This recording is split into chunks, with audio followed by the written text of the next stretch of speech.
Hello students, welcome to your maths class. हम last topic जो पढ़ रहे थे वो था हमारा order of any element in group, जिस पर बेस हमने दो थ्योरम्स भी पढ़ी थी। उन्हीं थ्योरम्स से आगे चलते हुए और भी इम्पोर्टेंट थ्योरम है, जैसे आज हम पढ़ेंगे थ्योरम नंबर 5 जो आपके अलवर यानी कि मदरसा यूनिवर्सिटी के 2018 के पेपर में आ चुकी है। तो थ्योरम क्या कहती है उसका स्टेटमेंट हम लिख लेते हैं।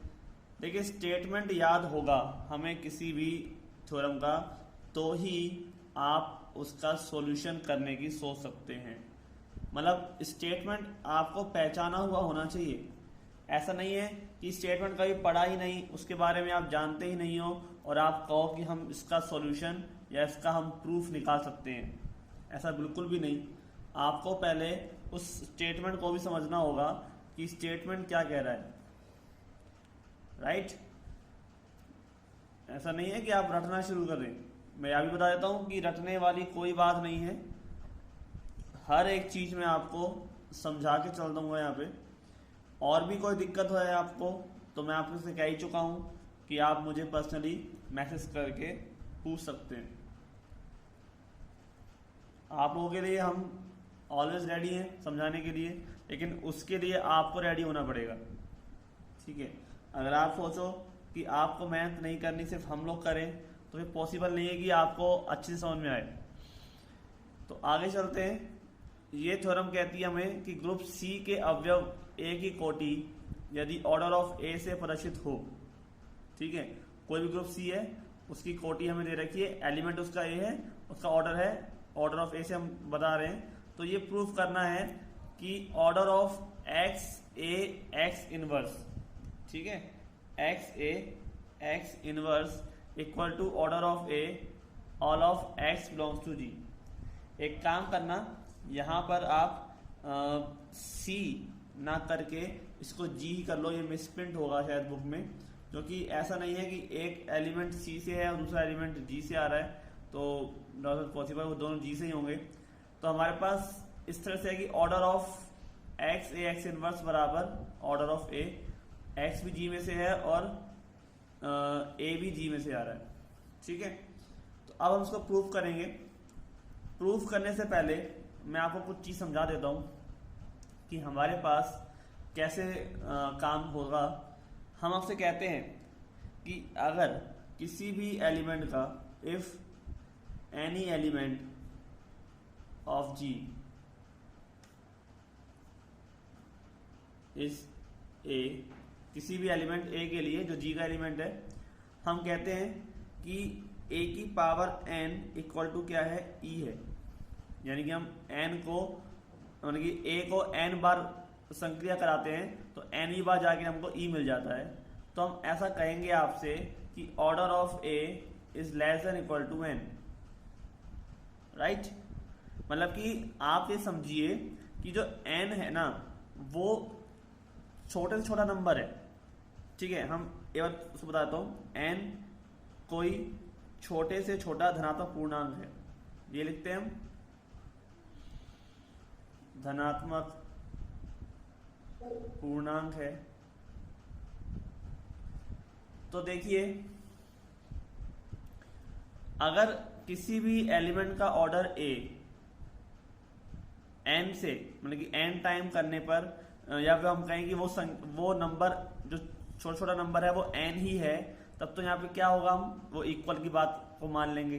और अगर एन से छोटा भी कोई नंबर है तो फिर हम उसको लेस देन के साइन का यूज कर लेंगे। इसलिए हम यहाँ पर लेस देन इक्वल टू का साइन लेते हैं, ठीक है भाई। आपके पास अगर मान लेते हैं, मैंने आपको बताया भी था अभी, कि मान लो ए की पावर 10 है और वो ई के बराबर आ रहा है, तो हम 10 की क्यों लें। हम तो पास तो ए की पावर 5 भी है तब भी ई आएगा, और ए की पावर 2 भी है तब भी ई आएगा, क्योंकि 2 और 5 क्या है, 10 के मल्टीपल है, जो हमने लास्ट टर्म में पढ़ा था ना। तो आपको नहीं पता ना कि यहाँ पर जो एन है वो सबसे छोटा नंबर ही है। हम मान के चलते हैं एन को छोटा छोटा धनात्मक पूर्णांक है, लेकिन अगर नहीं हुआ तो लेस देन का साइन आ जाएगा, और हुआ तो इक्वल का साइन रहेगा। इसीलिए हम यहाँ पे दोनों साइन लगाते हैं। समझ में आया आपको? इसलिए लगाते हैं क्योंकि ये चीज पॉसिबिलिटी बनती है।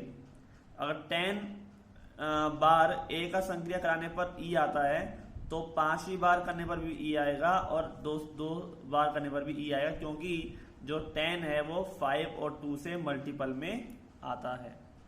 ठीक है, ये थ्योरम हमने पढ़ी थी इसलिए हम बता रहे हैं। तो स्टेटमेंट आपको थ्योरम का याद होगा तो ही आप रिलेट कर पाओगे एक थ्योरम से दूसरे थ्योरम को। ऐसा नहीं है कि हर थ्योरम का अलग ही हिसाब है, आपको पहले थ्योरम पढ़ ली तो अगले थ्योरम में इसका कोई यूज नहीं होगा, ऐसा बिल्कुल नहीं है। कहीं ना कहीं पहली वाली थ्योरम का अगली थ्योरम में यूज होगा, तो इसलिए हर थ्योरम को आप एक दूसरे से लिंक बना के चलें, समझ के चलें। ठीक है, अब हम प्रूफ करते हैं कि माना कोई ए तो कोटि हो गई, एन हमने इसका मान ही लिया है। और एक बात बता देता हूं कि अगर order of a equal to n दे रखा है, ठीक है, अगर दे ही ये रखा है कि ऑर्डर ऑफ ए का मान एन के बराबर है, तो आप डेफिनेटली आप ए की पावर एन इक्वल टू ई तो लिखोगे, राइट। तब तो ये ऐसे आएगा ही आएगा, इससे कोई फर्क नहीं पड़ने वाला। फर्क पड़ने वाला है कि आपके पास लेस देन इक्वल टू है या नहीं। ये आपको गिवन है, ऑलरेडी गिवन है, तब तो आप कुछ कर सकते ही नहीं हो, भाई गिवन है, बराबर है। लेकिन अगर आपके पास ये गिवन है तो इसका मतलब फिर ये होगा लेस देन इक्वल टू। आप खुद नहीं कह सकते कि ओनली इक्वल टू आएगा। ठीक है, तो इसको स्टार्ट करेंगे हम गणितीय आगमन विधि से। ठीक है, सर्वप्रथम हम गणितीय आगमन यानी कि मैथमेटिकल इंडक्शन, गणितीय आगमन सिद्धांत से एक्स ए एक्स इनवर्स की power n equal to x a की पावर एन एक्स इनवर्स सिद्ध करेंगे। ठीक है, तो गणितीय आगमन सिद्धांत से हम एक्स से एक्स इनवर्स की पावर एन, तो हम इसको सिद्ध करेंगे। तो हमारे पास इसको सिद्ध करने के लिए एक्स से एक्स इनवर्स का स्क्वायर बराबर एक्स ए एक्स इनवर्स, और एक्स ए एक्स इनवर्स को हम इस प्रकार से लिख लेते हैं। ठीक है, तो स्क्वायर है तो दोनों तरफ लिख सकते हैं। तो ये है हमारे पास साहचर्यता का नियम। साहचर्यता का नियम जो है उसके द्वारा हम इसको थोड़ा यूज करते हैं कि ब्रैकेट चेंज करना चाह रहे हैं, ब्रैकेट चेंज करना चाह रहे हैं, यानी कि x को यहाँ छोड़ दिया, a x इनवर्स ये वाला x ले लिया। ठीक है, यहाँ से भी a x इनवर्स को छोड़ दिया। चाहो तो आप इस a को बाहर छोड़ सकते हो, कोई दिक्कत नहीं है। हमें तो यहाँ पर x इनवर्स x के साथ में संक्रिया करानी है, तो ये x और यहाँ पर हो जाएगा आपके पास a है ही, x इनवर्स ये क्या हो गया e, और यहाँ हो गया a x इनवर्स। ठीक है, अब हमारे पास e से संक्रिया कराने पर कोई फर्क पड़ेगा नहीं, ना यहाँ पर ना इधर, कहीं संक्रिया करा लो। तो मैं इसको इस प्रकार से लिख सकता हूँ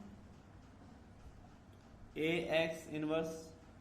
ठीक है, तो ब्रैकेट लगाना अपने हिसाब से, ये नहीं कि सर ब्रैकेट यहाँ भी लगा दिया यहाँ लगा दिया, कोई दिक्कत नहीं है। आप तो संक्रिया देखो कि ब्रैकेट लगाने से कोई फर्क थोड़ा पड़ रहा है हमारे को, संक्रिया क्या हो रही है ये देखना है हमारे को। तो a e मतलब a x a, और ये वाला भी a।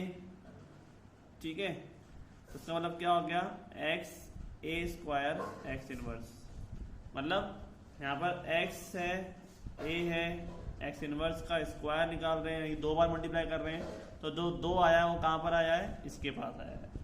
ठीक है, ऐसे हम ये चीज अगर m के लिए प्रूव करते हैं, ठीक है, तो क्या होगा, तो m का मान में देखिए आप, हम यहाँ पर इसको x a x इनवर्स की पावर अगर m करते हैं तो इसका मतलब क्या होगा, x a की पावर m x इनवर्स होगा, ऐसे सेम होगा ना। तब हमारे पास इसको हम x a की पावर m+1 के लिए करते हैं, यही होता है गणितीय आगमन सिद्धांत।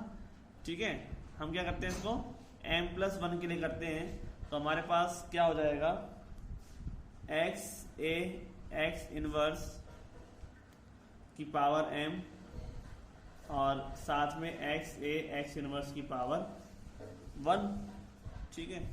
अब m जो है वो कहाँ जाएगा, इसके अकॉर्डिंग अंदर आएगा, तो x a की पावर m x इनवर्स और x a x inverse, right. अब हमारे पास x है और a की power m x inverse into x, और ये है a x इनवर्स, ठीक है। तो यहाँ पर x a की पावर m, भाई हमने यहाँ पर वही काम करना था, दोनों को साथ साथ ले आना था, तो ब्रैकेट लगा दिया, नियम वही चल रहा है। ये फिर क्या हो जाएगा e, और यहाँ से मैं चले लूँ a, और ये हो जाएगा x इनवर्स, ठीक है। चाहे तो मैं इसको रख दूँ ब्रैकेट के अंदर, तो x a की पावर m, और ये क्या हो जाएगा a x इनवर्स, और a और a की पावर m प्लस 1, यानी कि m प्लस 1 x इनवर्स। हो गया प्रूफ। तो गणितीय आगमन सिद्धांत द्वारा हम इसको n के लिए भी आगमन सिद्धांत द्वारा हम इसको n के लिए भी प्रूफ कर सकते हैं कि पावर n। चलिए प्रूफ क्या होगा बताओ मुझे। देखो n है पावर में, इसका मतलब हम इसको n बार लिख सकते हैं, चाहो तो मैं इसको सीधे लिख दूं, लेकिन नहीं, मैं आपको समझाऊंगा इसमें। देखो x a x इनवर्स लिखोगे, फिर x a x इनवर्स लिखोगे, फिर x a x इनवर्स लिखोगे, कितनी बार लिखोगे, n बार लिखोगे ना, x से x इनवर्स n बार, तभी तो मल्टीप्लाई होकर होगा ये, राइट। तो हमारे पास आप देखिए, अगर मैं इसको कम वो करूं तो x को मैं यहाँ छोड़ देता हूँ, जैसे हमने यहाँ पे यूज किया था, और a छोड़ दिया, x इनवर्स और x यहाँ ले लिया, ठीक है। a को छोड़ दिया, x इनवर्स x यहाँ ले लिया, फिर इस वाले a को छोड़ दिया और x इनवर्स अगले वाले से x ले लिया, x इनवर्स x यहाँ हो गया। ऐसे करते करते n बार यही होगा, ये वाला x भी यहाँ वाले x इनवर्स के साथ मिल जाएगा, ठीक है। क्या बचेगा, a और x इनवर्स। ये सारे के सारे जो x इनवर्स x बने हैं, ये सब क्या बन जाएंगे, e बन जाएंगे, ठीक है। ये भी e बन जाएगा, और ये वाला a छोड़ दिया, ये वाला भी e बन जाएगा, ये वाला भी e बन जाएगा, ऐसे बनेगा ना। चाहे तो आप ब्रैकेट लगा लो, नहीं तो जो भी है, ठीक है। और यहाँ क्या बच जाएगा, a x इनवर्स। अब देखो आप, सारे e के साथ मल्टीप्लाई होने पर कोई फर्क तो पड़ेगा नहीं, लेकिन a कितनी बार बचेगा, a बचेगा n बार। देखो यहाँ पे a, यहाँ पर भी a, यहाँ पर भी a, कितनी बार, n बार, तो a की पावर n, और इधर क्या बचेगा, x इनवर्स। बाकी सब तो कट जाएंगे, ठीक है। फिर कट के मतलब कि e बन जाएगा सबका, बाकी सबका तो क्या बन जाएगा, e बन जाएगा। यहाँ पर जो टर्म बन रही है वो आपके पास क्या मिल के आएगी, x a इनवर्स x की पावर n x इनवर्स आएगी ना। भाई e के साथ में a का मल्टीप्लाई किया, a आया, e के साथ में a का किया, a आया, यहाँ सब में किया तो a आएगा, लेकिन कितनी बार आएगा, n बार आएगा। a तो n बार बचा, और यहाँ पर केवल क्या बचेगा, x इनवर्स, वो उठा के हमने यहाँ लिख दिया, ठीक है। जो n बार है वो खाली a है, x इनवर्स तो यहाँ पर खाली x इनवर्स है, वो n बार नहीं है, क्योंकि बाकी सब मान तो हम इसमें मिला चुके हैं। यहाँ पर खाली x बच जाएगा, तो ये बच जाएगा आपका x a x इनवर्स की पावर n बराबर, ठीक है। तो ये तो हुआ हमारे पास प्रूफ कि ये वैल्यू इसके बराबर है। अब ये वैल्यू काम आएगी हमारे, देखिए। तो यहाँ तक तो आपको समझ में आया होगा, आगे देखते हैं। माना ऑर्डर ऑफ a कितना है, n है, और order of x a x inverse कितना है, वो m है, ठीक है। Order of x a x inverse तो हमारे पास m दे रखा है। तो अब हमारे पास x a x इनवर्स की पावर n क्या है, x a की पावर n x इनवर्स। यही अभी प्रूफ किया था हमने। इसमें क्या लिख सकता हूं, x तो a की पावर n का मतलब क्या है, वहां बताया था कि ऑर्डर ऑफ a बराबर n, तो यहीं से हम लेते हैं a की पावर n बराबर e, राइट। ए की पावर एन का मान क्या हो गया ई, साथ में क्या आ गया एक्स इनवर्स। ठीक है, तो ई के साथ में क्रिया करने पर कोई फर्क नहीं पड़ने वाला, तो एक्स इंटू एक्स इनवर्स क्या हो गया भाई, ई तो बचेगा। और आपको पता है कि जब कोई भी वैल्यू अपने विलोम के साथ में क्रिया करती है तो ई बनता है, प्रतिलोम का नियम। ठीक है, प्रतिलोम अवयव का नियम कहलाता है, तो ज्यादा कोई दिक्कत नहीं। अब देखिए आगे कि ऑर्डर ऑफ एक्स से एक्स इनवर्स, अगर एक्स ए एक्स इनवर्स की पावर एन बराबर में ई है, तो जैसे हमने यहां पर लिखा है कि ऑर्डर ऑफ, हमने आपको बताया था ना कि पिछले वाले पार्ट में क्या बताया था, मैंने आपको बताया था कि अगर ए की पावर एन बराबर ई है तो आप क्या लिखोगे, order of a less than equal to n. ठीक है, तो वही हम वही चीज लिख रहे हैं, अगर एक्स की power inverse power n e के बराबर है तो ऑर्डर ऑफ एक्स से एक्स इनवर्स क्या हो जाएगा, less than equal to n हो जाएगा। और हमने माना है कि ऑर्डर ऑफ एक्स से एक्स इनवर्स क्या हो जाए है एम है, तो इसका मतलब m less than equal to क्या है एन। समीकरण नंबर 1 हो गई समझ। ठीक है, आगे देखते हैं, तो order of x a x inverse equal to m, मैंने तो समीकरण नंबर 1 मान ली, तो छोड़ दिया, आगे चल रहे बराबर में एम, तो एक्स ए एक्स इनवर्स की पावर एम इक्वल टू ई।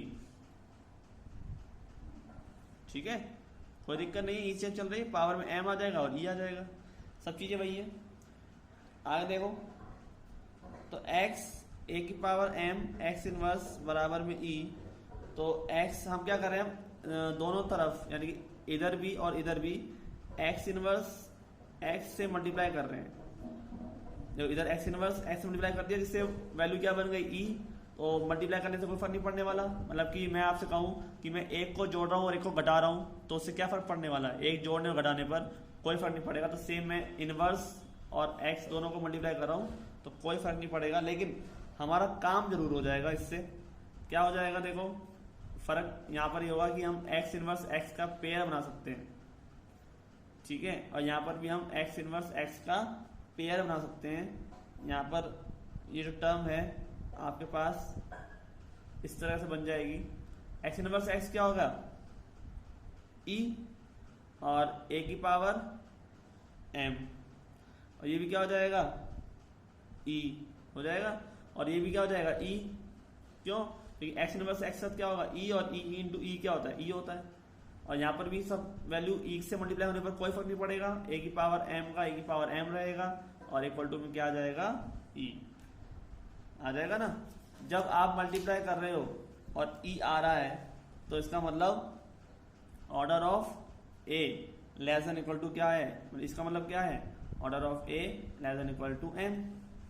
बताया मैंने आपको स्टार्टिंग में ये चीजें हर बार काम आ रही है, order of a less than equal to m. या हम क्या कह सकते हैं, ऑर्डर ऑफ ए हमने क्या माना है एन माना है, तो इसका मतलब हम कहेंगे कि n less than equal to m. समीकरण नंबर 2। अब देखो ध्यान से देखो आप, समीकरण नंबर 1 में क्या है m less than equal to n है, समीकरण नंबर 2 में क्या है n less than equal to m है। ऐसा हो सकता है क्या कि कोई संख्या उससे छोटी भी है और बड़ी भी है, मतलब कि 2 3 से छोटा भी है और 3 से बड़ा भी है, ऐसा हो सकता नहीं है। इसका मतलब क्या, ये दोनों चीजें क्या होंगी आपस में बराबर। तो समीकरण नंबर 1 व 2 से लेन एन इक्वल टू क्या होगा एम होगा, ना छोटा ना बड़ा। ठीक है, तो इसका मतलब क्या हुआ, order of a equal to order of x a x inverse. तो यही चीज हमें प्रूफ करनी थी। ठीक है, ये हो गया आपका आंसर। क्लियर हो गया आपको, समझ में आया होगा। तो ये थ्योरम थी, मोस्ट थी, कई बार आई है, और ये जो है और अदर उससे रिलेटेड भी करती है। तो इस तरह से हमारे पास प्रॉपरली इसको समझना है और आराम से देखकर इसको करना है, नोट भी करके समझते हुए करना है। ठीक है, इसी तरह हमारे पास और भी मोस्ट थ्योरम है। एक थ्योरम और ले लेते हैं। हमारे पास एग्जाम्पल की तरह काम करता है एग्जाम्पल है आपका ये फोर्थ, जो भी मोस्ट है वो हम पहले वो कर लेते हैं। यदि किसी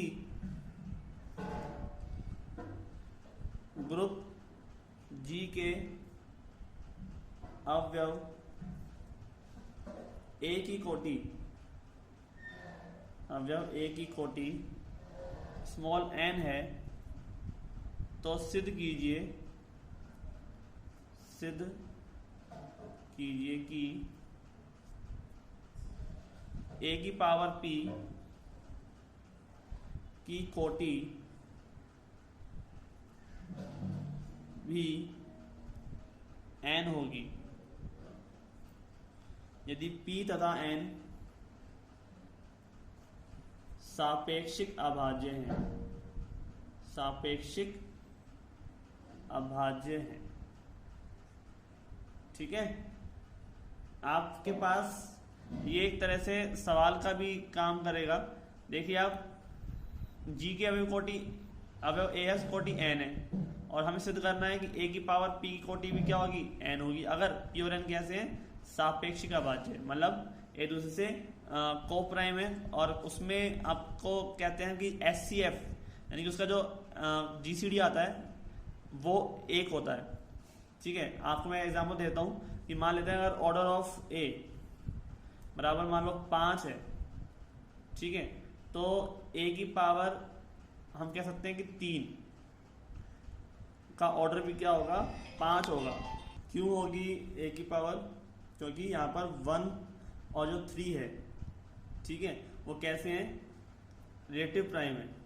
ठीक है, 1 और 3 का जो GCD है या HCF जो हम कहें वो क्या है, 1 है, दोनों में कुछ भी कॉमन नहीं आ रहा है। तो इस हिसाब से हमारे पास इसका प्रूफ हम देख लेते हैं। तो मैं वो कहना चाह रहा है कि अगर ऑर्डर ऑफ A बराबर 5 है तो ऑर्डर ऑफ A की क्यूब भी 5 होगा, ऑर्डर ऑफ A का पावर लगा लो कि 4 भी होगा 5। तो इस हिसाब से हमारे पास प्रूफ करने के लिए क्या है कि माना A की पावर P का जो ऑर्डर है वो कितना है, m है। तो ऑर्डर ऑफ A बराबर कितना है, n। अगर n है तो हमने क्या कहा है, A की पावर n बराबर e। ठीक है, यहाँ पर देखो दे रखा है ऑलरेडी, A की पावर n बराबर e। उसमें कहा है कि अवयव A की कोटि कितनी है, n है, इसलिए हमने less than equal to sign नहीं लगाया यहाँ पे। ठीक है, ये तो ऐसे कैसे रहेगा हर बार, इसमें कोई दिक्कत नहीं है, लेकिन ये चीज आपको दी हुई है या नहीं दी हुई वो डिपेंड करता है। तो A की पावर n की पावर p, e की पावर p, A की पावर n p बराबर e। ठीक है, एन पी बराबर ई, पावर पी लगाए दोनों तरफ और ई की पावर पी का मतलब ई होगा। अब मैं लिखता हूं ए की पावर पी की पावर एन। तो अब देखिए आप, मैंने यहाँ पर ई लिखा है, ठीक है, तो मैं क्या लिखूंगा यहाँ पे, ऑर्डर ऑफ ए की power p less than equal to n, right. और इसका मैं मान चुका हूं ऑलरेडी ऑर्डर एम, इसका मतलब क्या हो जाएगा, ये m less than equal to n हो जाएगा ना, राइट। समीकरण नंबर 1 मान लेते हैं। हम जानते हैं कि p व n सापेक्षिक अभाज्य है, सापेक्षिक अभाज्य है, अतः P व N का HCF कितना होगा, 1 होगा। ठीक है, अब देखिए एक थ्योरम आपने पढ़ी होगी शायद 10th में या उससे भी छोटी क्लासों में, एक HCF थ्योरम होती है कि यदि QR बिलोंग्स टू Z है, ठीक है, पूर्णांक है, पूर्णांक समुच्चय पूर्णांक है, तब PQ प्लस NR बराबर 1। ठीक है, देखो P इंटू क्यू, P और N का HCF 1 है, तो P से मैं कुछ मल्टीप्लाई करूं और N से मैं कुछ मल्टीप्लाई करूं तो दोनों का ऐड करने पर क्या आएगा, 1 आएगा। ये चीज फिक्स होती है। ठीक है, इसके आगे देखते हैं हम। हमारे पास जो a की पावर 1 इक्वल टू हम कह सकते हैं कि a की power p q plus n r. भाई यहाँ पर मैं दोनों तरफ a की पावर लगा दिया, a की पावर 1 बराबर a की power p q plus n r. यहाँ पर क्या कर सकता हूँ मैं, a की power p q into a की पावर एन इंटू आर लिख सकता हूँ। तो यहाँ पर क्या हो जाएगा, ये a की power p q into a की पावर एन और पावर में आर। ठीक है, ये जो थ्योरम है बाय एचसीएफ थ्योरम है। आप कौन सॉरी कैसे आया, तो एचसीएफ थ्योरम है। आप चाहे तो कुछ भी वैल्यू पुट करके रख सकते हो यहाँ पर और वैल्यू 1 ही आएगी। ठीक है, हमारे पास a की power p Q P into Q और यहाँ पर a की पावर n क्या है, e है। a की पावर n का मान e है, देख सकते हो आप। और e की पावर r करेंगे तो क्या आएगा, e आएगा। a की पावर पी क्यू और ये e। ठीक है, और e के साथ कुछ मल्टीप्लाई हो जाए तो क्या होगा, a की पावर पी क्यू होगा। राइट, आगे देखते हैं। तो a की पावर m, a की पावर पी क्यू की पावर m लिख सकते हैं, क्योंकि a की पावर पी क्यू का मतलब कितना है, a ही है। राइट, a की पावर 1 का मतलब 1, a की पावर पी क्यू का मतलब क्या है, a है, तो हम लिख सकते हैं इसको। अब देखिए a की पावर p q और m, यानी कि लिख सकता हूं इसको a m p की power q। Right, power q मैं कुछ भी लिख सकता हूं, आपको तो खाली प्रूफ करने की वैल्यू देखनी है। ये प्रूफ हमें करना है जो, वो आपको किस हिसाब से करना है। ठीक है, a p की पावर m की पावर q। अब देखिए a की पावर p क्या है, a की पावर p क्या है बताओ, ऑर्डर ऑफ m है, यानी कि a की पावर p क्या है, less than equal to n है। इसका मतलब हमारे पास क्या हो जाएगा, e आ जाएगा। a की पावर p का मतलब क्या आ जाएगा, e आ जाएगा। और e की पावर m की पावर q, यानी e की पावर q, e की पावर m का मतलब e होता है, e की पावर q का मतलब क्या हो जाएगा, e हो जाएगा। राइट, तो a की पावर m यहां से और यहां से क्या आ जाएगा, उसके बराबर में e आ जाएगा। तो यहां से तो क्या आया आपके पास, e आया, और ये किसके बराबर है, a की पावर m के बराबर है, a की पावर m बराबर e। इसका मतलब क्या हुआ कि order of a less than equal to m, और ऑर्डर ऑफ a है क्या बताइए, n है ना। ऑर्डर ऑफ a का मतलब कितना है, n, मतलब n less than equal to m। हमने माना था स्टार्टिंग में कि ऑर्डर ऑफ a कितना है, n है, देख सकते हैं आप। ये देखिए आप, ऑर्डर ऑफ a बराबर कितना है, n है। तो हमारे पास a समीकरण नंबर हो गई 2 और ये थी हमारे पास 1।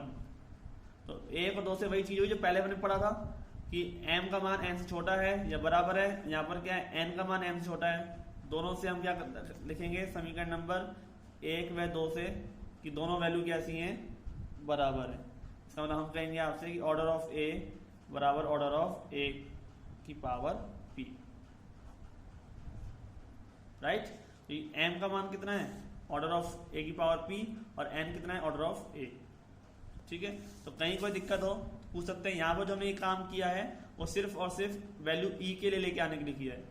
ठीक है, आप देखो ऐसा कुछ वो नहीं है जिससे वैल्यू क्या है, a की पावर m जो है वो e के बराबर आ जाए। इसलिए हमने काम किया कि p अंदर ले लिया, m को ऊपर पावर कर दी और q बाहर कर दिया, क्योंकि a की पावर p का मान ही क्या है, e के बराबर है। राइट, e की पावर m वापस क्या हो जाएगा, e हो जाएगा। तो इस तरह से थ्योरम प्रूफ हुई। तो होप तो समझ में आया होगा आपको। दोनों थ्योरम इंपॉर्टेंट है। आगे चलेंगे नेक्स्ट टॉपिक पे, अगले वीडियो में मिलते हैं। आज के लिए इतना ही, थैंक यू।